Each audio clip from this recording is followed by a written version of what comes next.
এখানে বার্গার পেটি বানানোর জন্য আমি গরুর মাংস ব্লেন্ডার করে নিয়েছি অফ ক্যামেরায়।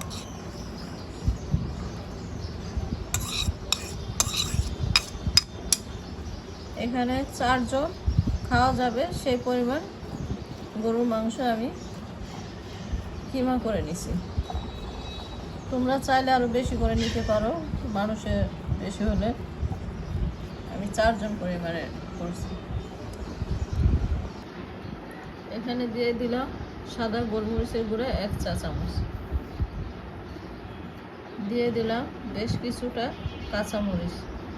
আমার ছেলে মেয়ে ঝাল পছন্দ করে, সেজন্য আমি একটু বেশি ঝাল দিচ্ছি। তোমরা কম খাইতে চাইলে কম দিতে পারবা, যে যেমন ঝাল খেতে চাও সে সেভাবে দিবা।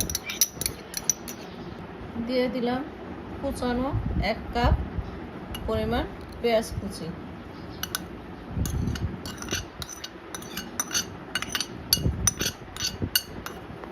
দিয়ে দিলাম 1 চা চামচ আদা রসুন বাটা,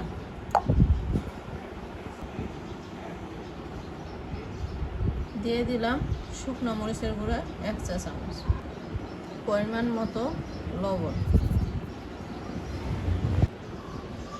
দিয়ে দিলাম 1 চা চামচ সয়া সস। এবার আমি এটাকে ভালোভাবে ম্যারিনেট করে নেব।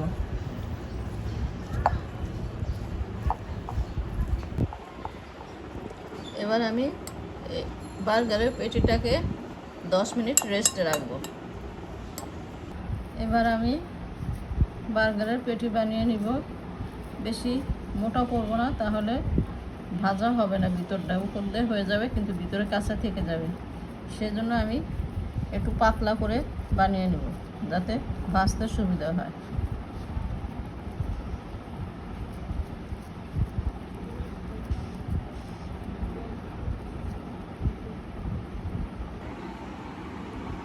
দেখো বন্ধুরা, আমি এক একে সব বানিয়ে নিলাম। এবার আমি তেলে ভেজে নিব।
দেখো বন্ধুরা, হয়ে গেল আমার বার্গার বানানো। তোমরা ইচ্ছে করলে বিকেলে চায়ের আড্ডায়, টেবিলের নাস্তায় বার্গার কিংবা বাচ্চাদের টিফিনেও বানিয়ে দিতে পারো সকালে। আমার বার্গারটা কেমন হয়েছে বানানো অবশ্যই কমেন্ট করে জানাবা। আর এখনই তোমরা তাড়াতাড়ি একটা লাইক, শেয়ার, সাবস্ক্রাইব করে দাও। আমার বার্গারটা বানানো কেমন হয়েছে অবশ্যই তোমরা কমেন্ট করে জানাবা।